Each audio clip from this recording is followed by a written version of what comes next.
안녕하세요. 이번 시간에는 이제 변압기 오늘 마무리 짓겠습니다. 변압기를 마무리 지어드리는데, 오늘 뭐 하실 거냐면은 요걸 보겠습니다. 문제를 풀다 말았죠. 저번 시간에 우리가 문제 몇 번까지 해드렸냐면은, 68쪽에 18번까지 해드렸죠.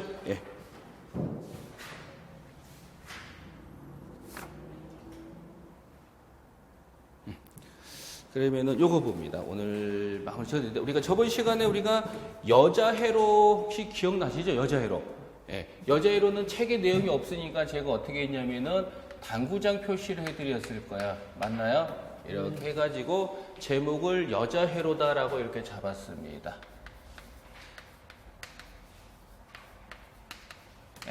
그럼 이 여자회로에는 어디에만 존재한다는 거야? 1차 측에만.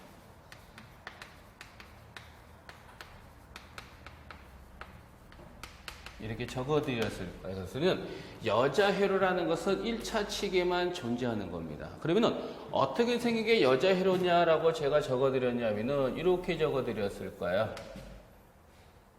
복습 한번 해보는 겁니다.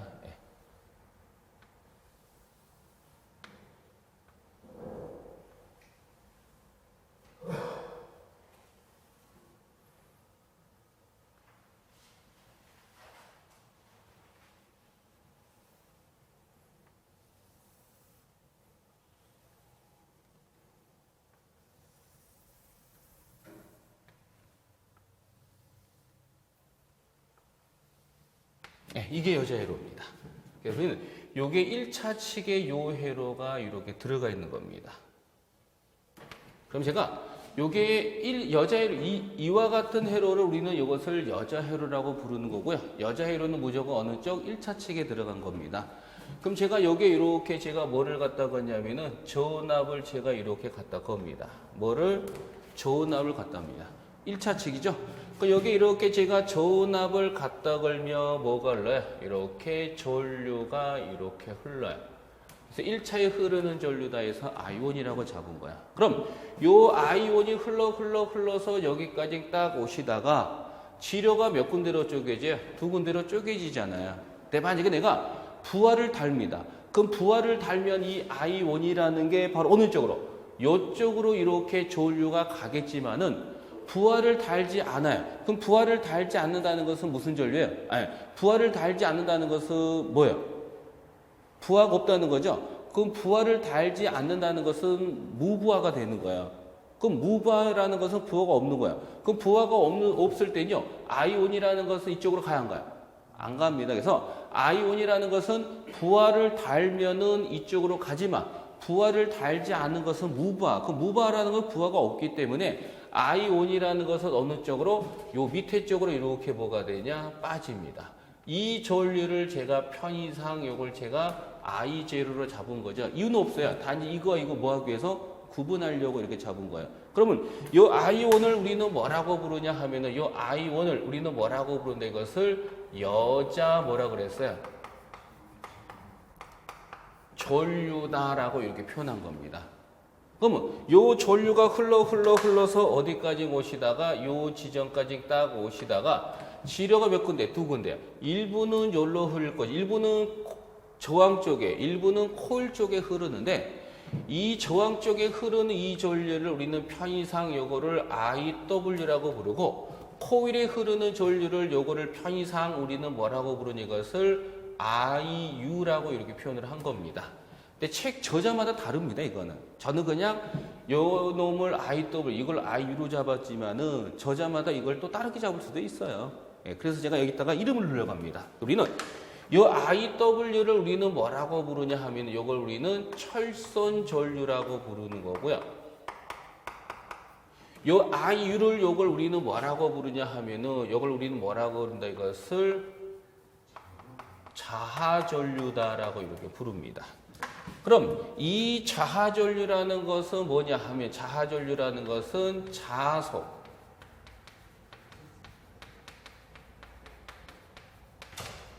즉 자속을 뭐가 돼요? 만드는 전류를 뭐라고 부르냐 이것을 자하전류라고 부릅니다.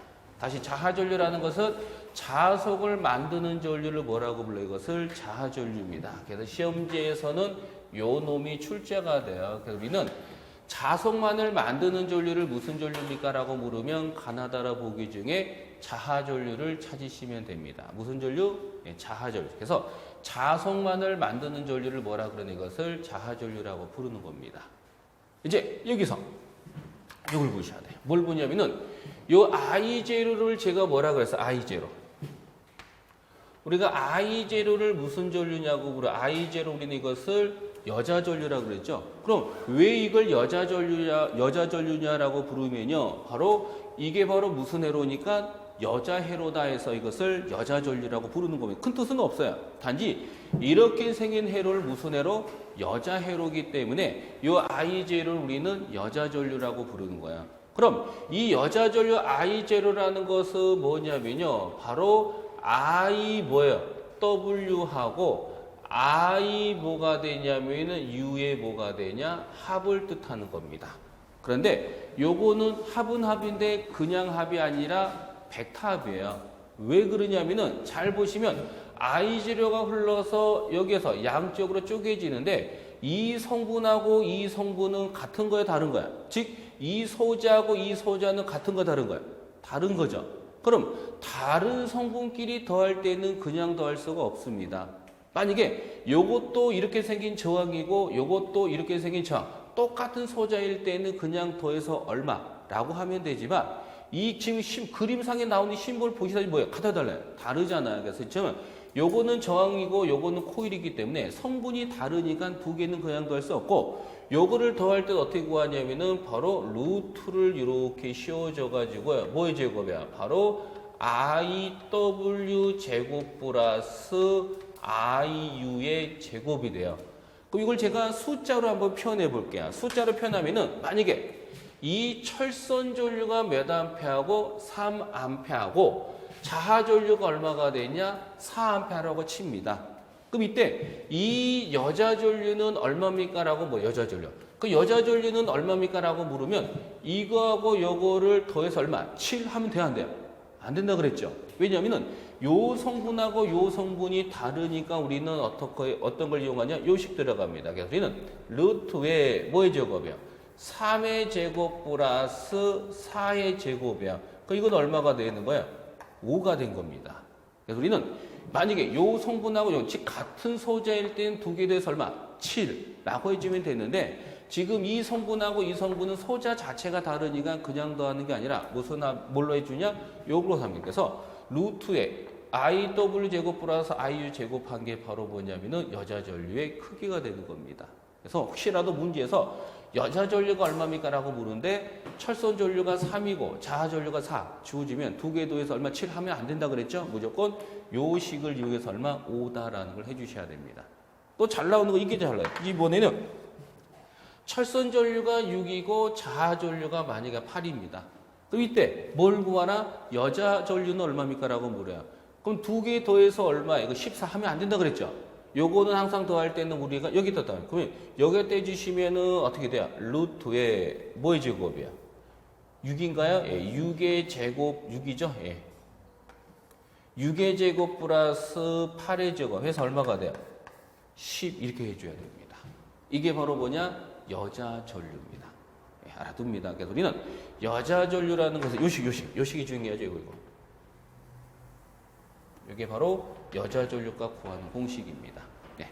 그러면은 이 여자 전류라는 것은 우리가 여자 전류라는 것은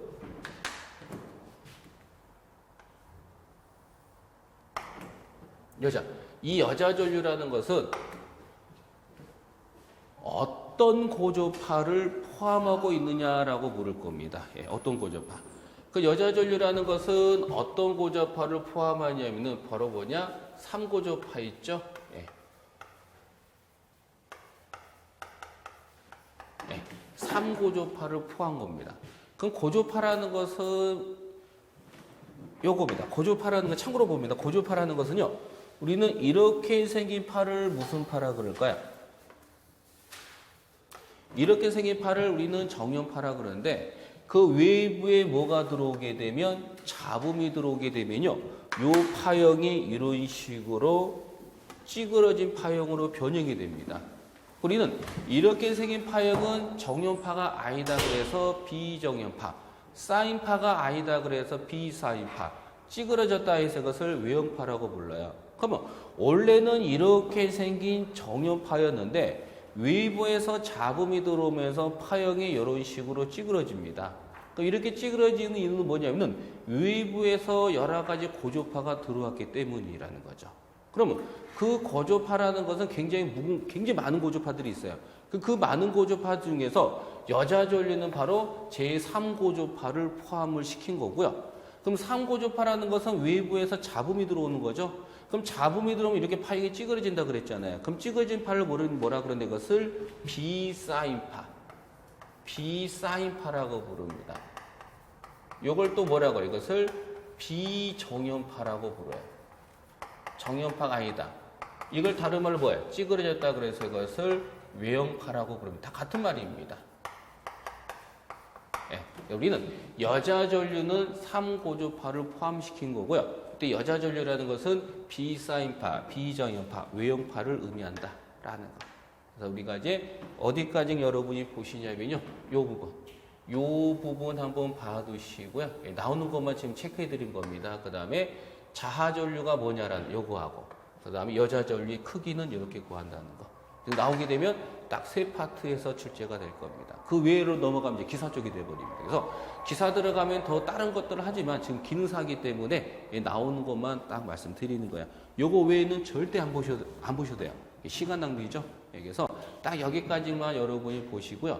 요게 추가적으로 넘어가면 이제 내용이 또 이제 뭐가 돼요? 굉장히 복잡해집니다. 이제 이거는 이제 기사 쪽에는 좀 복잡한 걸 나오다 보니까 그걸 해드리지만 뭐 기능사 제 기초 부분에서는 여기까지만 기억해 두시면 됩니다. 뭐 더 이상 알 필요는 없다는 거죠. 그럼 68쪽을 보시겠어요? 68쪽입니다. 68쪽. 68쪽입니다. 뭐 필기하시나요? 잠깐 1분 드릴까요?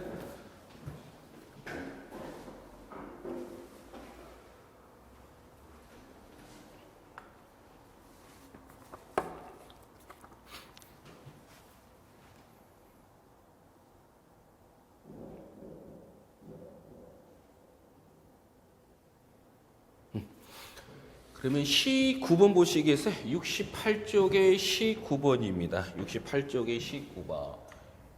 68쪽 19번. 요게 요번에 기사에서 나왔던 문제입니다. 똑같은 문제예요. 토시 하나 틀리고 똑같이 나왔는데 변압기에 있어서 부하와 관계없이 자석만을 발생시키는 걸 물었죠. 우리 자석만을 만드는 전류를 무슨 전류라고 그랬어요? 좌하전류라고 그랬죠. 그게 다 몇 번이고 2번입니다. 답 2번으로 해주시고요. 답 2번입니다. 그래서 우리는 자석만을 즉 자석만을 만드는 전류를 우리 뭐라 그러는데 이것을 좌하전류입니다. 답 2번으로 해주시고요. 그 다음에 20번 보시면 20번 문제가 뭐예요? 변압기 여자 전류에 많이 포함된 고조파는 무엇이냐? 우리 여자 전류에 많이 포함된 고조파가 몇 고조파요? 3고조파. 이렇게 다 몇 번이고 2번이 정답이고요. 변압기 여자 전류의 파형 물었는데 우리 여자 전류의 파형은 비사인파, 비정연파, 외형파 다 같은 말입니다. 근데 여러분 책에서는 외형파라고 뭘로 돼 있어? 세 개 중에 외형파라고 보기가 주어졌죠. 그게 다 몇 번이고 4번이다라고 이렇게 보시면 되는 겁니다. 이렇게 그래서 우리는 고조파가 들어왔다는 것은 파형이 찌그러진 걸 뜻합니다. 정확하게. 그럼 파형이 찌그러진 걸 우리는 뭐냐? 이것을 외형파, 비정연파, 비사인파. 그래서 우리는 요 말은 다 같은 동의어입니다. 그래서 21번 답은 4번이 정답이 되는 거고요. 그 다음 21번. 변압기의 무부하인 경우 1차 권선에 흐르는 전류는 무엇입니까? 라고 이렇게 물은 거야. 잘 보세요. 우리가 요 단자의 전압을 갖다 걸면 I1이라는 게 흐른다 그랬잖아요. 그럼 변압기는 다른 거와 다르게 뭐하고 뭐가 있어요? 1차 칙하고 2차 칙이 있죠. 그럼 제가 이걸 일부를 쪼갠 겁니다. 그러면 여기 1차 칙이면 그 반대쪽에는 몇 차 칙이 있어요? 2차 칙이 있죠. 우리 변압기는 다른 거와 다르게 1차 부분이 있고 2차 부분이 있다는 거 기억나시죠? 맞나요? 그럼 1차 칙과 2차 칙은 어떻게 구분지어요? 전원칙이냐 부하칙이냐. 그럼 전원칙을 1차라고 부르고 부하칙을 2차라고 본 거 맞나요? 그럼 부하를 달지, 우리는 무부하는 뭐야? 부하가 있는 거 없는 거? 없는 거. 그럼 무부하라는 것은 부하가 없습니다. 그럼 부하가 없으면은 2차 측에는 전류가 흘러 안 흘러요? 안 흘러요. 그럼 무슨 전류만 흘러요? 이 아이온만 흐릅니다. 그럼 아이온이 흘러서 여기까지 오면은 앞에 제가 뭐라 그랬어요? 부하를 달면은 아이온이 어느 쪽으로 간다 그랬어요? 이쪽 간다 그랬잖아요. 그럼 부하를 달지 않으면 이쪽 가야 안 가요? 안 가고 아이온 어디로 빠져요? 이쪽으로 빠지는 거죠? 그러면 아이온과 아이제로는 뭐예요? 같은 거 다른 거? 같은 거. 그럼 이 아이제를 뭐라고 불러요? 여자전류라고 부르잖아요. 그래서 몇 번 정답이요? 1차 고온산은 1차 측 말하는 거죠? 1차 고온산 흐른 전류를 뭐라 그래요? 여자전류라는 거. 이 이해를 하셔야 됩니다. 예, 안 되면 외우기라도 하셔야 돼요. 그래서 이런 것들이 다 나중에 기사에 들어가면 다 또 전반적으로 또 배우는 내용인데, 그래서 기능사에서 약간 여러분 기초가 좀 잘 자드으셔야지만 나중에 기사 갈 때 좀 공부할 때 굉장히 편해요. 그래서 기사 준비하신 분 중에 거의 80% 이상이 이제 기능사 면허증이 없으신 분이에요. 근데 그분들 딱 올라오시면요. 우선 전기 전공분도 계시지만 전기 전공이 아니신 분들 굉장히 많습니다. 근데 그분들이 이제 기능사 과정 거쳐 기사 하다 보면요. 이런 내용들을 또 모르다 보니까 굉장히 힘들어합니다. 그래서 그분들이 이제 나중에 어떻게 돼요? 기능사에 딱 내려와가지고 이거 기초를 다듬고 이제 기사 쪽에 준비를 하시는 거예요. 그래서 여러분은 지금 기능사 준비에도 늦은 게 아니에요. 여러분은 지금 기능사 준비하지만은 나중에 이게 좀 시간이 흐르면 이게 여러분 기사 공부할 때 도움이 됩니다. 근데 반대로 처음부터 기사 준비하신 분들은 나중에 뭐요? 기초가 안 되다 보니까 어떻게 돼요? 어려워서 다시 기능사. 그럼 결론적으로 좀 돌아서 오는 거죠, 굉장히. 그래서 시간이 많이 걸려서 여러분 어떻게 보면 굉장히 단기간으로 들어가는 거고요. 기사부터 하신 분들은 이해가 안 가지면 기능사 듣는데 그분들은 또 뭐예요? 괜히 또 시간적인 걸 또 뭐예요? 많이 걸어서 또 오는 겁니다. 그래서 지금 여러분 기능사 준비하지만 나중에 기사 공부할 때 도움이 되는 거니까 처음 공부하실 때 잘 봐두시라고 말씀드린 겁니다. 이렇게 하고, 그럼 이제 22번의 답은 4번이고, 23번은 우리가 이제 책에 없는 내용인데, 그래도 시험 문제 좀 잘 나오는 걸 한번 넣어본 겁니다. 23번은 답 체크하는 걸로 해서 마무리 짓습니다. 그 다음에 이제 24번을 볼 텐데, 24번 문제를 못 풀어요. 왜? 안 배웠기 때문에. 그럼 몇 쪽을 보시냐면요. 61쪽을 한번 보시겠어요? 61쪽의 7번째, 전압기 변동률이라는 게 있습니다. 이걸 찍을까, 이쪽을? 7번째로 됐죠? 7번째. 바로 뭐로 되냐면은 전압 변동률이라고 돼요. 전압 변동률.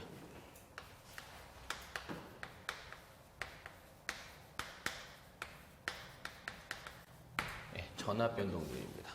우리 전압 변동률을 기호로는 뭐가 되냐? 입시론을 써서 나타내고요. 이때 전압 변동률이라는 것은 요거야.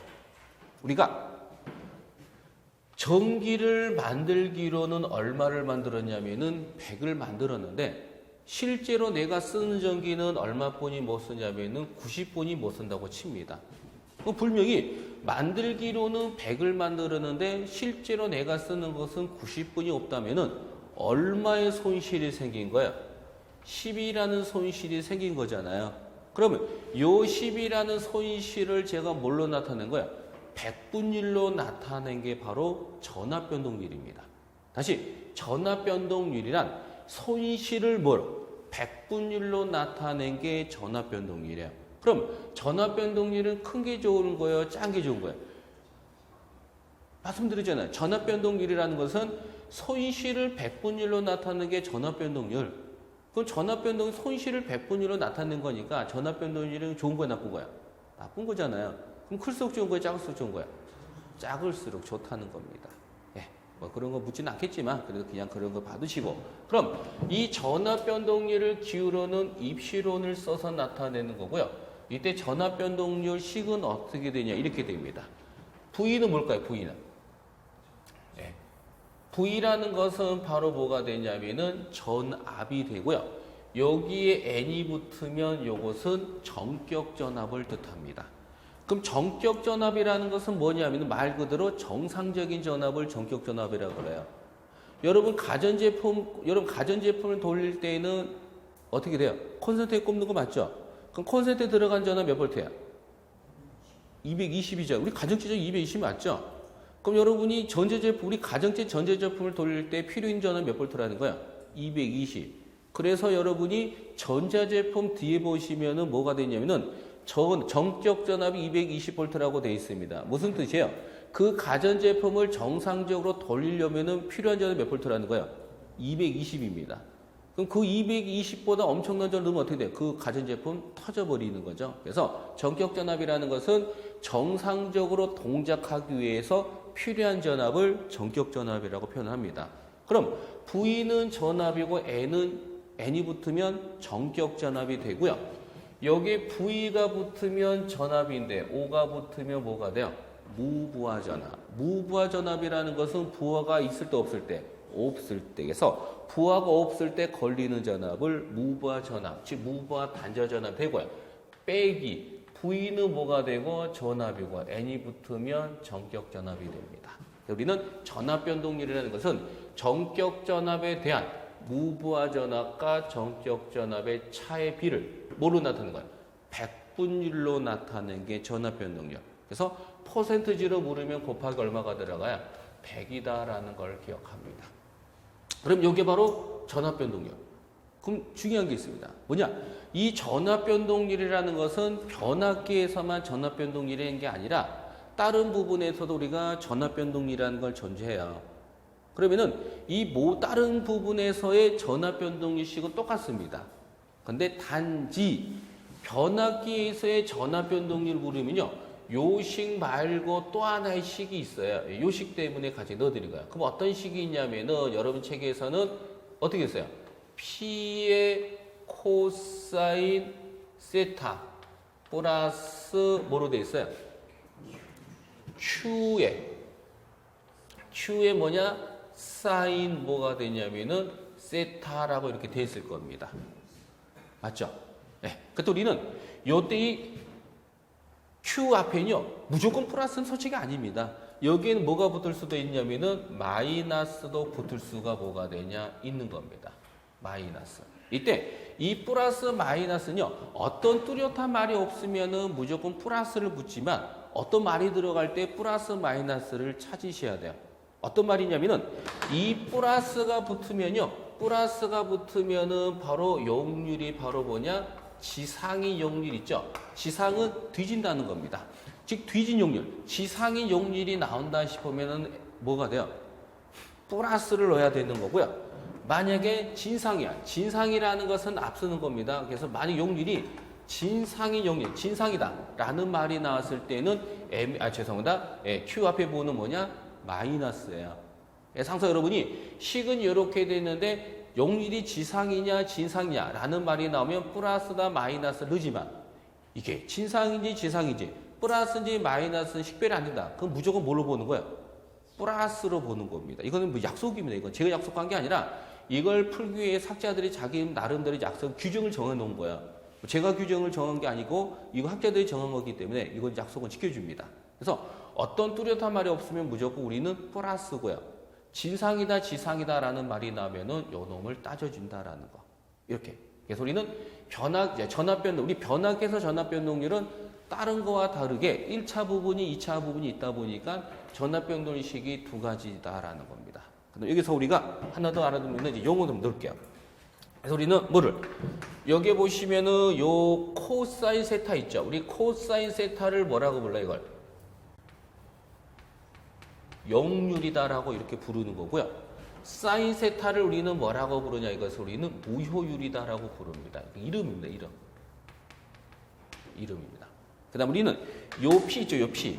요 P를 우리는 뭐라고 요 P를 우리는 뭐라고 부르냐 하면 이것을 요 P를 우리는 이렇게 부릅니다. 이렇게 부르고요. 요걸 우리 Q를 우리는 뭐라고 부르냐 하면 이것을 이렇게 부릅니다. 도대체 뭐냐? 요걸 우리가 읽을 때, 요걸 우리는 뭐예요, 이거? 이게 뭐죠, 이게? 퍼센트 백분율이라고 그러죠? 그래서 요걸 우리는 이렇게 봐요. 이것을 우리는 이름을 붙인 겁니다.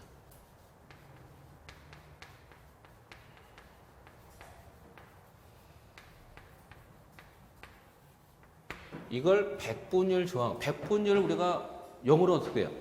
퍼센트라고 부르죠. 그 다음에 요걸 우리는 뭐라고 부르냐? 요걸 우리는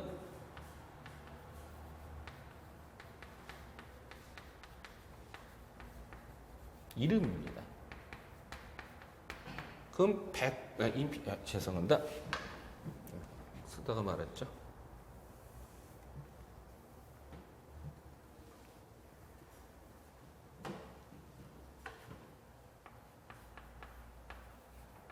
이렇게 부릅니다. 이름이죠. 이렇게. 백분율을 우리가 영어로는 퍼센트라고 부릅니다. 이게 바로 변압기에서 전압변동률입니다. 알아두십니다. 그다음 요걸 풀려면 또 요것도 하셔야 됩니다.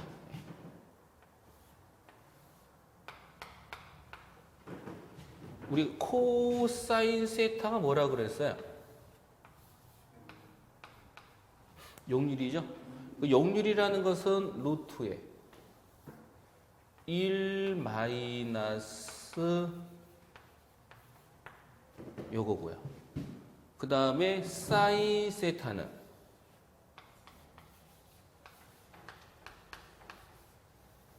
루트에 1 마이너스 코사인 제곱의 시타입니다. 요거는요, 예. 우리가 파이는 3.14라고 우리가 외우셨잖아요. 이건 주어져 안 줘. 파이는 얼마라고 주어져? 안 주잖아요. 그래서 우리가 요 값도 요로가 구해내야 됩니다. 이것도 우리가 일일이 다 구해내기 때문에 알아두시면 나중에 굉장히 많이 써먹습니다. 네. 책에 잘 없죠, 이 내용 자체가. 왜냐하면 요거는 다 안다는 존재에서 저자분들이 책을 쓰다 보니까 이렇게 없는 책들이 많아요. 없으면 우리는 또 뭐예요? 배웠던 분들이야 뭐 안 하셔도 상관없는데 안 배우신 분들은 이거 안 적어드리면 또 뭐예요? 헤매기죠. 그거는 책마다 있는 책이 있고 없는 책이 대부분 없는 책들이 많습니다. 왜 안다는 존재를 쓰기 때문에. 그래서 우리가 이것도 알아두시면 유용하게 써먹어요. 언제 써먹는 거야? 사인 세타 무효율을 이용해서 내가 용률값을 구하고자 할 때는 요식값을 풀면은 얻을 수 있고요. 반대로 용률을 이용해서 사인 세타를 구하고 할 때는 요걸 씁니다. 왜냐하면 문제에서 용률은 주어지지만 사인 세타는 안 줘요. 그럼 어떻게 돼요? 요걸 갖고 이걸 구해야 되겠죠. 그래서 어떤 요걸 쓰는 거고요. 반대로 이 사인 세타 값은 얼마인지 주어집니다. 근데 또 이게 안 주어져요. 어떻게 돼요? 요 식에 대입해서 우리가 코를 구해야 됩니다. 그러다 보니까 요 두 가지 여러분이 아셔야 되지만 시시때때로 코를 갖고 쌀을 구하면 되고 쌀을 갖고 코를 구할 수가 있다는 겁니다. 알아두시면 유용하게 써먹습니다. 책에는 없는 내용인데 알아두셔야 됩니다. 그러면은 제가 요거에 관련된 문제를 한번 풀어드리면 몇 번 보시냐면은 69쪽 보시겠어요? 69쪽입니다. 필기하시고 69쪽 한번 보겠습니다.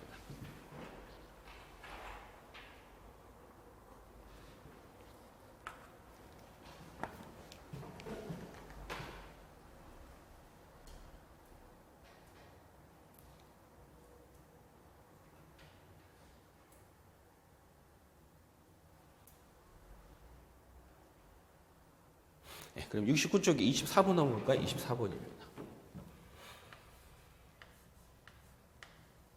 네, 24번에 변압기의 2차 정격 전압입니다. V가 우리가 뭐야? 전압이고 N이 붙으면 정격 전압이라고 그랬죠? 여기 얼마냐면은 100이다라고 이렇게 주어졌고요. 무부하 전압입니다.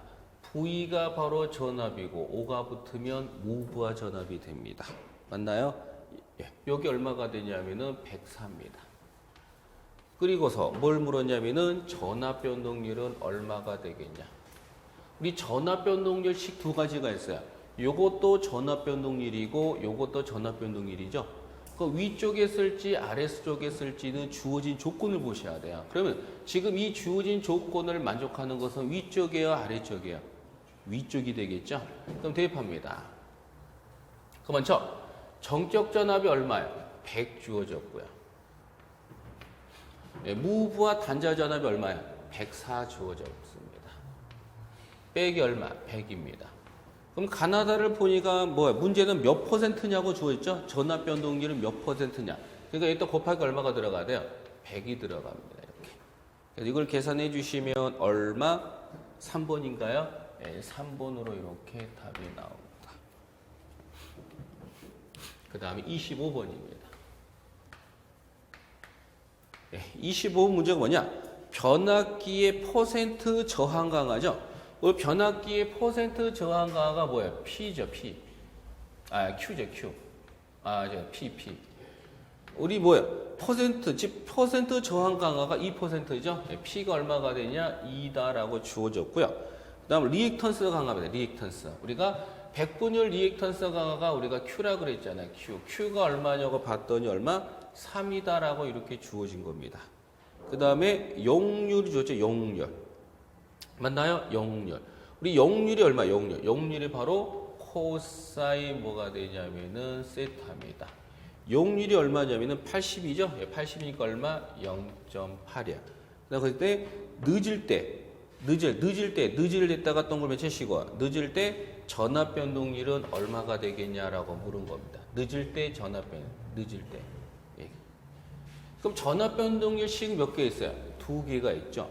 요걸 쓸까는 주어진 조건입니다. 그러면 지금 요 조건을 만족하는 것은 위에 거야, 아래 거야? 밑에 게 되겠죠. 그 밑에 식이 뭐냐면은 P의 코사인 세타에다가 플러스 마이너스 Q의 바로 뭐가 되고 사인 세타가 됩니다.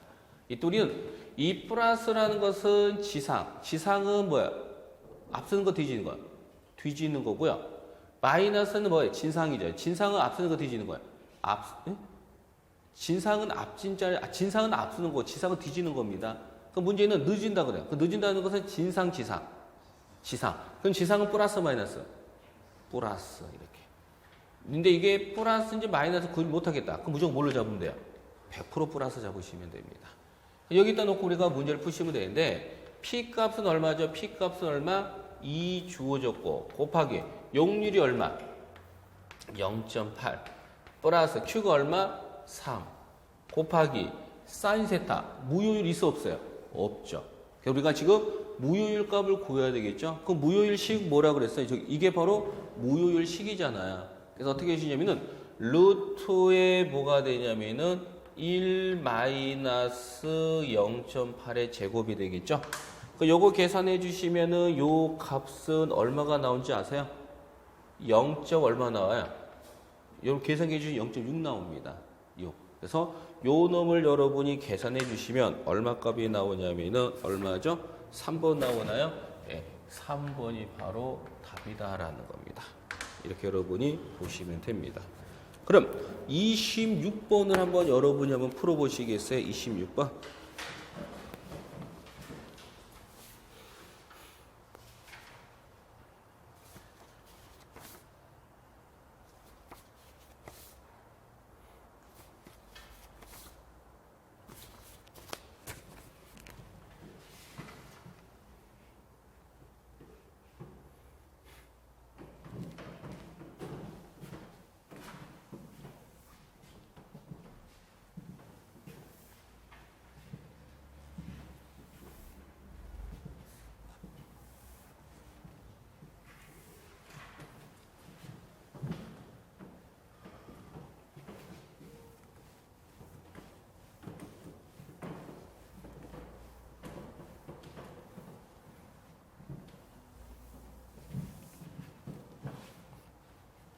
네, 26번입니다. 26번 문제가 뭐냐면요. 퍼센트 저항 강화입니다. 우리 퍼센트 저항 강화가 요거죠. 요게 얼마냐니까 1.3라고 주어진 거고요. 퍼센트 리액턴스 강화입니다. 우리가 퍼센트 리액턴스 강화가 얼마냐고 봤더니 2라고 주어지고요. 그 다음 전부의 용률이 80% 뒤짐, 용률이 주어졌습니다. 뒤짐이죠. 얼마? 0.8. 그 다음에 뭘 물었어요? 전압 변동률에 대해서 물었습니다. 우리가 변압기에서 전압 변동률 식은 몇 개 있어요? 2개가 있죠. 그럼 요걸 쓸지는 주어진 조건을 보시면 돼요. 그럼 지금 주어진 조건을 만족하는 것은 위쪽이야, 아래쪽이야? 누가 봐도 아래쪽이죠. 그래서 아래쪽 식을 쓰니 요건 뭐가 되냐면은 P의 뭐요? 코사인 세타 맞나요? 그 다음에 뭐요?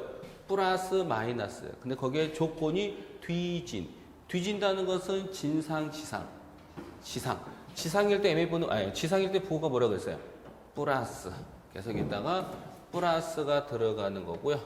그 다음에 Q에 뭐가 되냐면은 사인 뭐가 되냐? 시타가 됩니다. 그럼 이걸 이용해서 문제를 푸시면 P 값은 얼마야? 1.3 곱하기 코사인 세타 용률이 얼마? 0.8이고요. 플러스 Q가 얼마가 돼요? 2죠. 곱하기 사인 세타 있어 없어요? 없습니다. 없으면 말고가 아니라 없으면 구해야 되겠죠? 어떻게 구하는 거야? 루트를 이렇게 씌워지고요. 얼마? 1 마이너스 0.8의 제곱입니다. 그러면은 요 놈을 우리가 계산기를 두들기시면 얼마 나와요? 0.6이 나오는 거죠. 이걸 계산해 주시면 얼마냐면은 4번인가요? 네, 4번으로서 이렇게 답이 나옵니다. 알아둡니다. 그 다음에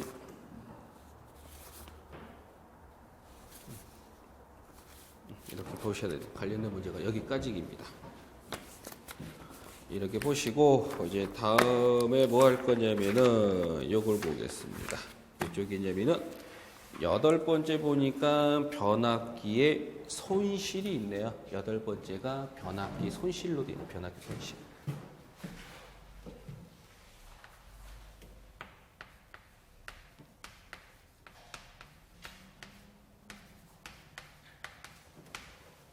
네, 변압기 손실입니다. 우리 변압기 손실은 크게 따지면 딱 두 가지입니다. 무부하손이라는 게 있고요. 무부하손. 우리 무부하손이라는 것은 부하가 있을 때 없을 때? 없을 때. 우리는 무부하손이라는 것은 부하가 있든 없든 무조건 생기는 손실이 무부하손입니다. 나중에 여러분이 유도기에 들어가면 사작이 유도기죠. 유도기에 들어가면 무부하손을 우리는 다른 말로 뭐라고 표현하면 고정손이라고 불러요. 고정손이라는 것은 왜? 딱 일정된 손실이죠. 고정손 뭐야? 어떤 거든 간에 무조건 고정으로 나오는 손실입니다. 그러니까 무부하손이라는 것은요. 부하를 달든 안 달든 무조건 생기는 손실이 바로 무부하손이고요. 이 무부하손의 대표적인 손실이 바로 뭐냐면은 뭘까요? 철손입니다. 시험지에서는요, 무부하손의 대표적인 손실이 뭡니까? 라고 물으면 바로 답은 철손이 정답입니다. 그럼 이 철손, 우리 무부하손의 대표적인 손실이 철손이라 그랬잖아요. 그러면은 이 철손이 뭡니까? 라고 여쭤본다면 철손이라는 것은 히스테리.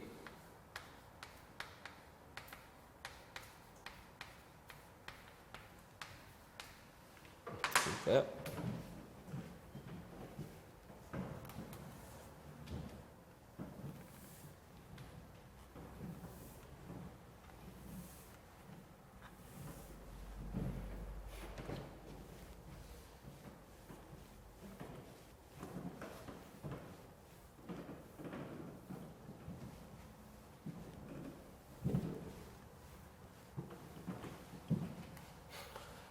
우리가 철손이라는 것은요, 히스테리시스손하고 뭐냐면은 와전류가 있습니다. 와전류. 요 와전류를 우리는 뭐라고 부르냐? 맴돌이 전류라고 하네. 맴돌이.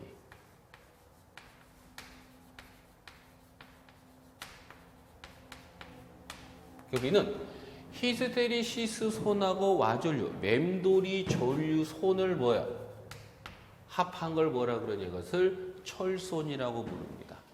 그러면 이 철손이라는 아까도 말씀드린 무부하손의 대표적인 손실이 철손이야. 그러면 부하를 달든 안 달든 무조건 나오는 손실이 바로 무부하손입니다. 그때 그걸 우리는 철손이라고 부르고, 이때 철손이라는 것은 히스테리시스손하고 와전류, 맴돌이 전류손을 합한 걸 우리는 철손이라고 부릅니다. 그러면 요거는 뭐예요? 손실이에요. 좋은 거야, 나쁜 거야? 나쁜 거야. 아까 제가 말씀드렸듯이 100을 만들었는데 내가 실질적으로 쓰는 것은 90분이 못 쓴다면은 얼마의 손실이 생긴 거야? 10이라는 손실이 생긴 거잖아요. 그럼 이 손실이 작을수록 내가 쓰는 전기가 많아지는 거죠. 그 손실이 많아지면 실제적으로 내가 쓰는 전기는 많지가 않습니다. 그래서 우리는 요 손실을 이 손실이 뭐가 돼요? 작은 게 좋은 거야. 그러면 손실을 없애느냐? 손실은 100% 없어질 수가 없어요. 무조건 손실은 생깁니다. 즉 아무리 작은 1이라도 무조건 손실이 생기는 거야. 그러면 이 손실은 100% 생깁니다. 근데 뭐를? 어차피 손실은 생기는 건 맞는데 최대한 뭘 하자? 줄이자는 겁니다. 그래서 손실값이 작을수록 실질적으로 제가 쓰는 전기는 많다는 거야. 그럼 여기서 우리는 이 철손은 히스테리시스손하고 와졸유삽하게 철손이라고 부르는데 우리가 누구를? 요 놈을 내가 뭐 하기 위해서? 줄이기 위해서, 감소하기 위해서 우리가 뭘 써요? 규소강판을 씁니다. 그래서 우리는 히스테리시스손을 감소하기 위해서 우리가 규소강판을 쓰는 거고요. 와졸유, 맴돌이 전류선을 우리가 뭐하기 위해서? 줄이기 위해서, 감소하기 위해서 우리가 뭐 하냐? 이것을 성층을 합니다. 그럼 성층이란 뭐야? 차고차고 쌓는 걸 성층이라고 그러죠? 즉 뭐냐면은 우리가 철심이라는 거, 우리가 철심을 따지면요. 이 철심의 덩어리를 쓰는 게 아니에요. 철심을 뭐가 돼? 얇게 썰어서 뭐가 되냐? 포개 구조로 되어 겁니다. 그럼 왜 철심을 얇게 썰어서 포개냐 하면은 바로 뭘 하기 위해서? 요놈을 줄이기 위해서. 그래서 성층이라는 것은요. 차고차고 뭐가 돼? 포개는 거, 겹치는 걸 우리는 성층이라고 부릅니다. 그래서 결과적으로 히스테리시스손을 줄이기 위해서 우리가 규성광판을 쓰는 거고 와졸유, 맴돌이 전류선을 없애기 위해 우리가 성층을 합니다. 그래서 변압기 손실에는 뭐냐? 첫 번째가 무부하선. 이거의 대표적인 손실이 바로 철손입니다. 그 다음에 두 번째가 있어요. 두 번째. 두 번째는 바로 뭐냐? 부하손이 있습니다. 부하손. 그럼 부하손이라는 것은 반드시 뭐예요? 부하가 있을 때만 나오는 손실이고요. 부하가 없을 때는 손실이 나왔나요? 안 나옵니다. 그래서 부하손이라는 것은 부하를 달았을 때만 나오는 손실을 부하손이라고 불러요. 그럼 이 부하손의 대표적인 손실이 바로 뭘까요? 동선입니다. 동선입니다. 우리가 변압계 손실은 두 가지가 있다. 철선이 있고, 무부하손이 있고 부하손이 있는데 무부하손의 대표적인 손실이 철선이고요. 부하손의 대표적인 손실이 바로 동선입니다. 그 다음에 창구를 하나 더 보세요. 이거는 창구입니다. 그래서 색깔을 이렇게 기계손이라는 게 있어요. 기계손. 그럼 기계손이라는 것은 뭐냐? 기계손이라는 것은 베어링의 뭐야? 베어링이 돌아갈 때, 베어링의 마찰 때문에 생기는 그 손실과 기계가 돌아가면서 뭘 일으켜요? 바람을 일으키죠? 그럼 바람 때문에 생기는 뭐가 있냐면은 풍손이 이렇게 있습니다. 그 문제에서 기계손에 해당되는 것은 뭡니까? 라고 물을 때 뭘 찾으면 돼요? 마찰선 아니 풍선 둘 중에 하나가 있죠? 그걸 찾으시면 돼요. 그럼 이걸 왜 적어드렸냐? 요것 때문에. 문제가 요걸 1번, 요걸 2번, 요걸 3번, 그 다음에 요걸 제가 4번이라고 적습니다. 그 문제가 이렇게 나와요. 다음 보기 중에서 변압기의 손실에 해당되지 않은 것은 무엇입니까? 라고 물어요. 그러면 요 1, 2, 3 중에 누구? 바로 요 4번입니다. 우리는 이 두 개는 변압계의 손실이고요. 요거는 변압계 손실이 아닙니다. 그래서 많이 문제에서 1, 2, 3 주어지고 변압계의 손실이 아닌 것을 물으면 몇 번이 정답이냐? 4번이 정답입니다. 네. 알아둡니다. 우리는 기계손이라는 것은 요겁니다. 이게 바로 변압기 손실입니다. 알아두면 변압기 손실이 요겁니다. 요게 몇 번 문제냐면은, 문제가 아니라 몇 번? 8번을 갖고 제가 설명을 드린 거고요. 그 다음에 61쪽에 9번이죠. 여기까지 하고 또 문제 좀 풀어드릴게요. 9번에 보시면은 9번째죠. 9번에 효율이 있습니다. 뭐 정리할 거 있으면 정리하시고 9번 보게. 9번까지 하고 문제를 풀어드릴게요.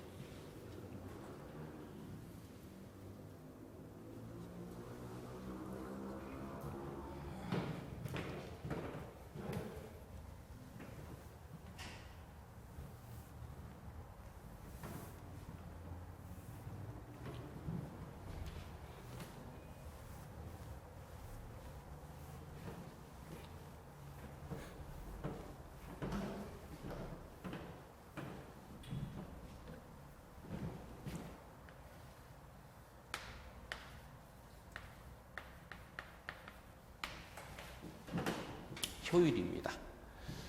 우리가 효율을 기울어는 이렇게 써요. 이걸 이타라고 부르죠. 이타입니다. 이타라고 그러는데 효율이라는 것은 뭐냐? 효율이라는 것은 바로 입력분의 출력을 우리는 효율이라고 부릅니다. 효율은 입력분의 출력을 효율입니다. 퍼센트로 물으면 곱하기 얼마? 100이 들어가요. 효율이란 입력분의 출력을 우리는 효율이라고 불러요. 요거는 이제 수식으로 표현한 거고, 그러면 효율이라는 것은 바로 수식어가 아니라 이걸 정의로 표현하면 효율이 요겁니다. 내가 넣을 때는 요만큼을 제가 넣었는데 최종적으로 나오는 값은 얼마가 나오겠냐를 따진 게 바로 효율이에요. 다시 효율이라는 것은 내가 요만큼의 물건을 넣었는데 최종적으로 나오는 물건은 얼마가 나오냐를 따진 게 바로 효율입니다. 그럼 아주 이상적인 효율이라는 것은요, 들어가는 놈하고 나오는 놈이 뭐하면 좋은 거예요? 똑같으면 좋은 겁니다. 그럼 들어갈 때는 요만큼인데 나올 때는 요만큼이다. 그럼 어떻게 돼? 좋은 거 나쁜 거야? 나쁜 거잖아요. 우리가 이제 저금을 합니다. 주식을 한다고 쳐요. 그럼 주식할 때 요만큼을 넣었어요. 근데 며칠 지났더니 주식이 이렇게 나왔다. 그럼 좋은 거 나쁜 거야? 나쁜 거죠. 그럼 최하 뭐야? 본전치기는 해야 될 거 아니야. 그래서 요만큼 넣었을 때 결론적으로 똑같은 값이 나온 건 좋은 겁니다. 뭐 더 이상 나오면 더 좋고요. 그래서 효율이라는 것은 요만큼을 내가 넣었는데 최종적으로 나오는 값은 얼마가 나오냐를 따진 게 효율이고요. 요거를 수식으로 나타내면 바로 효율이라는 것은 입력분의 출력입니다. 100분율로 나타내면 곱하기 얼마? 100을 넣어준다는 거. 여기까지 하시고요. 시간이 좀 흘렀으니까 좀 쉬었다가 다시 이어서 진행하겠습니다. 좀 쉬었다 하겠습니다.